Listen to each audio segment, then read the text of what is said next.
Salut tout le monde, j'espère que vous allez bien les amis, on se retrouve pour une nouvelle vidéo. On va démarrer avec la programmation de la journée. C'est jour de match pour le Barça ce soir, déplacement 21h30 du côté de Mestalla pour affronter le FC Valence, quart de finale de Coupe du Roi pour les Blaugrana qui ont affronté déjà deux fois les Valencians cette saison pour deux victoires. Alors l'une très récente, il y a à peine une dizaine de jours maintenant, où le Barça avait écrasé Valence sur le score de 7 buts à 1, et l'autre qui avait été beaucoup plus compliqué, c'était en tout début de saison, c'était le début de l'ère Hansi Flick, et les Blaugrana s'étaient imposés à Mestalla après avoir été menés, et voilà, ça va être évidemment un match encore une fois tout à fait différent par rapport à ce qu'on a eu en Liga. Là, c'est un match coup près, c'est élimination directe ce soir, et on sait à quel point du côté de Mestalla, l'ambiance est en général très très chaude, donc on peut penser quand même que ça va être un peu plus compliqué que le 7 buts à 1 d'il y a une dizaine de jours.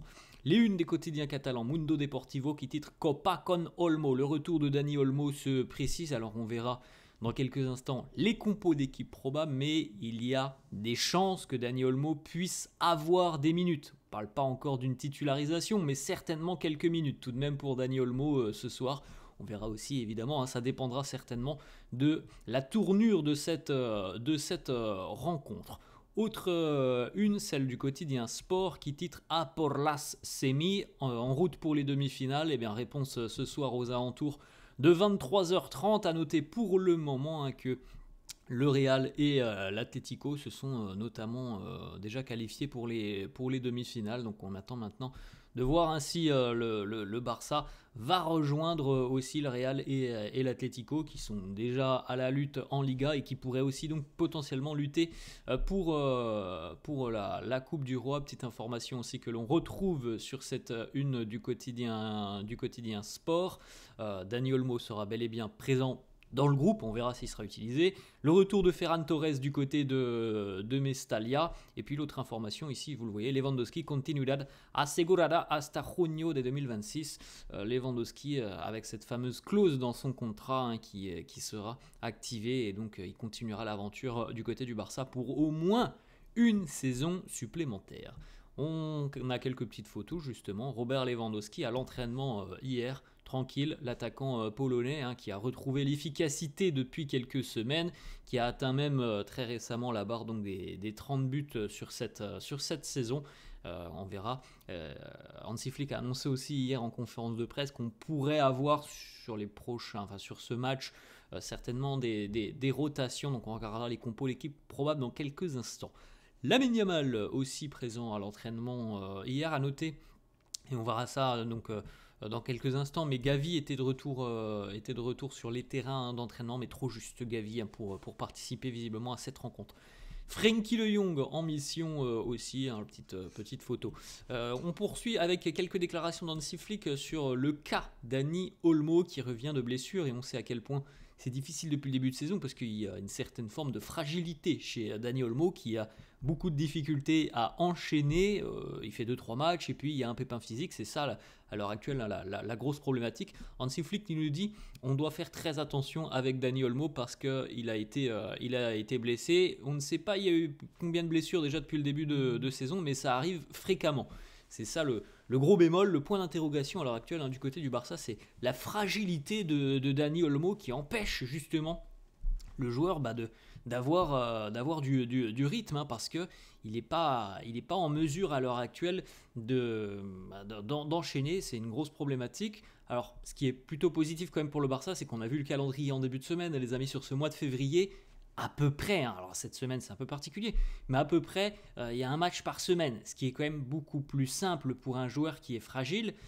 D'enchaîner un match par semaine, c'est quand même plus simple que d'enchaîner tous les 3 jours, donc espérons que ce mois de février sera bénéfique à Dani Olmo. Autre déclat d'Hansi Flick justement sur l'utilisation de Dani Olmo, il nous dit Dani est une option pour demain pour la deuxième mi-temps.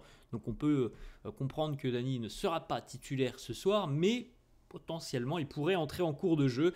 Évidemment, comme on l'a dit tout à l'heure, ça dépendra un petit peu aussi de la tournure de la rencontre. Hansi Flick qui continue et surenchérit sur Dani Olmo. Il nous dit Dani, comme vous le savez, a montré dans de nombreux matchs à quel point il pouvait être important pour nous lorsqu'il a le ballon. C'est un joueur qui est capable de jouer en attaque ou au milieu de terrain. Il sait marquer des buts, conserver le ballon. C'est très important d'avoir ce profil de joueur dans notre équipe. C'est vrai que parfois, il manque quand même lorsque malheureusement il est blessé. C'est un profil qui est quand même très intéressant, Dani Olmo, de par sa palette technique, de par sa vision du jeu. C'est un super profil, malheureusement on ne peut pas en bénéficier régulièrement à l'heure actuelle du côté du Barça. Autre déclat d'Hansi Flick qui nous dit on doit continuer à gagner nos matchs. Nous avons déjà perdu pas mal de points, on ne s'attendait pas à ça. Tout ça, c'est de ma faute. Les choses auraient pu être différentes si nous avions gagné ces matchs, mais ça n'est pas arrivé. On doit se concentrer sur nous, sur ce que l'on doit faire dorénavant. Alors là, c'est une petite parenthèse évidemment par rapport à la course au titre en Liga, où le Barça a perdu énormément de points, on le sait. La mi-novembre, fin décembre a été désastreuse. La série mi-novembre, fin décembre a été désastreuse pour le Barça. Il y a un début d'année 2025 qui est convaincant, qui permet au Blaugrana de revenir dans la course. Ils ne sont pas très loin de l'Atlético, pas très loin du Real, donc rien n'est terminé. Maintenant, il y a quand même eu déjà beaucoup de jokers qui ont été grillés. Et il faut absolument continuer à glaner des points pour les Barcelonais, parce que les erreurs, il y en a déjà eu beaucoup trop depuis le début de saison. Là, on parle évidemment de la Liga.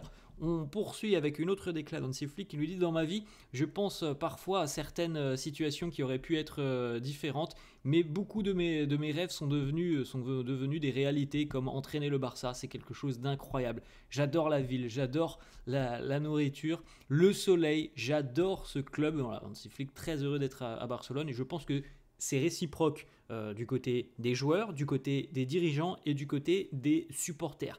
Tout le monde, je pense, est très heureux de l'arrivée, de l'apport d'Hansi Flick, de la métamorphose de cette équipe, de la mentalité qu'il a su insuffler, et aussi évidemment du style de jeu que prône le Barça, qui est un style quand même très offensif, très agressif, agressif dans le bon sens du terme, où voilà, on veut avoir cette maîtrise du ballon, on veut récupérer le ballon rapidement, on veut être tranchant dans les situations offensives, on est capable d'aller vite vers l'avant, et tout ça, je pense que ça plaît tout simplement aux supporters, et aussi évidemment aux dirigeants, et notamment au président Joan Laporta, qui a choisi quand même un petit peu Hansi Flick. On continue avec une autre déclat d'Hansi Flick qui évoque justement cette rencontre face à Valence, mais aussi la suite, c'est ce week-end, la rencontre face à Séville en Liga. Il nous dit: on prévoit de faire pas mal de rotations parce qu'on joue aussi dimanche du côté de Séville, et donc voilà, ça va impacter évidemment physiquement l'équipe. À l'heure actuelle, je suis en train d'étudier ce qu'il serait de mieux, ce qui serait préférable pour l'équipe, mais il est possible que l'on ait des rotations sur cette rencontre face à Valence. Hansi Flick aussi interrogé donc sur le petit duel de ce début d'année 2025 qui voit donc Szczęsny avoir un petit peu bouleversé la hiérarchie des gardiens de but par rapport à Iñaki Peña. Hansi Flick qui nous dit: ce n'est pas juste à propos et une question entre Iñaki et Szczęsny, c'est à propos de toute l'équipe, et on doit faire des décisions doit prendre des décisions dans l'intérêt de l'équipe. Et c'est cette approche que j'essaye de travailler, de suivre. Szczęsny est devenu le gardien numéro 1. C'est Hansi Flick qui le dit hier en conférence de presse. Donc on avait bien compris quand même, mais il le dit, oui, Szczęsny est devenu le gardien numéro 1. Selon le quotidien sport, la communication avec la défense est l'un des aspects primordiaux. Il n'y a pas que ça, mais la communication est l'un des aspects primordial dans cette prise de pouvoir de Szczęsny. Alors même s'il ne parle pas espagnol, et on a vu que c'était souvent Lewandowski qui donnait les consignes, je pense qu'il y a des mots évidemment qu'il connaît très bien, et il y a beaucoup plus d'échanges entre Szczęsny et la ligne défensive qu'entre Peña et la ligne défensive, et il y a aussi les prises de risque balle au pied, les sorties de Szczęsny qui lui permettent tout simplement d'être passé devant Iñaki Peña. Il apporte plus de sécurité, voilà, il a un rôle aussi un peu plus important de leader. En même temps, il a beaucoup plus d'expérience qu'Iñaki Peña. Donc voilà, tous les petits éléments qui font que Szczęsny est passé numéro 1. Alors La hiérarchie peut encore changer, mais à l'heure actuelle, elle est faite ainsi. On a une autre déclat dans Flick donc sur Gavi. Il nous dit que Gavi ne sera pas disponible pour cette rencontre. On rappelle que Gavi vient d'être touché au niveau de la tête, hein, un choc assez sérieux le week-end dernier face à Deportivo Alavés. Donc il était de retour sur les terrains d'entraînement hier, mais trop juste, hein, évidemment, on ne va pas prendre de risque du côté du Barça. On le reverra certainement ce week-end en Liga. Carlos Corberán, l'entraîneur de Valence, qui donc a quand même réussi à insuffler un nouveau souffle dans cette équipe de Valence depuis son arrivée. Ça fait à peu près 1 mois et demi qu'il est arrivé. Il y a un nouveau souffle, mais il y a cette gifle face au Barça. Le 7-1, par contre, il est là. Mais les Valenciens ont repris espoir quand même en Liga, en Coupe du Roi, avec des résultats plutôt positifs. Carlos Corberán qui nous dit, sans l'intensité requise, quel que soit le système tactique, il est impossible de suivre le Barça. Ce nouveau match est l'occasion pour nous de montrer que nous avons appris et transformé cette douleur en amélioration. Vous avez perdu 7-1 quand même il y a 10 jours. On se doute bien les amis que ce sera certainement pas le même match. Déjà c'est pas à Barcelone. À l'extérieur c'est toujours plus compliqué avec le soutien du public et surtout les Valencians je pense vont peut-être pas tout réussir, mais je pense quand même qu'ils vont certainement régler quelques failles que l'on a pu voir il y a une dizaine de jours lors du match à Montjuic. Les compos d'équipe probables, les amis, vous pouvez faire un petit arrêt sur image si ça vous intéresse. Alors la compo du FC Valence à gauche, la compo du Barça à droite. On va se concentrer évidemment sur celle du Barça. Chesney dans les buts, Eric Garcia, Koubarsi en charnière, Baldé, Koundé, les deux latéraux, milieu de terrain De Jong, Pedri et Fermin, et en attaque le trio Lamine, Rafinha, Ferran Torres, Lewandowski serait potentiellement mis au repos.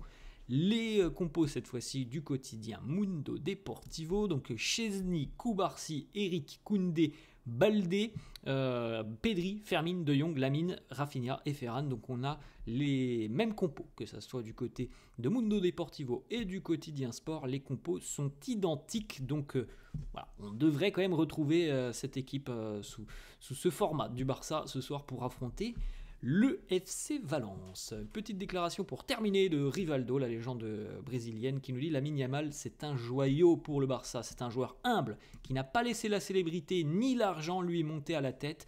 J'admire les joueurs qui ont cette attitude. C'est un garçon qui mérite toutes les bonnes choses qu'il est en train d'accomplir. Voilà les amis, la fin de cette vidéo, j'espère que ça vous a plu. N'hésitez pas comme d'habitude à lâcher un petit pouce bleu, merci à tous ceux qui le feront. N'hésitez pas à vous abonner à la chaîne, 19 300 abonnés sur la chaîne, merci à vous tous les amis, ça fait hyper plaisir. Je vous souhaite une très bonne journée, bon match. D'ailleurs si vous voulez suivre la rencontre, elle est diffusée sur la chaîne L'équipe, alors je ne sais pas si c'est la chaîne L'équipe, l'équipe 21 ou alors les canaux additionnels de la chaîne L'équipe, mais en tout cas c'est diffusé sur la chaîne L'équipe à 21h30 ce soir. Voilà les amis, passez une bonne journée, un bon match et on se retrouvera demain. Ciao!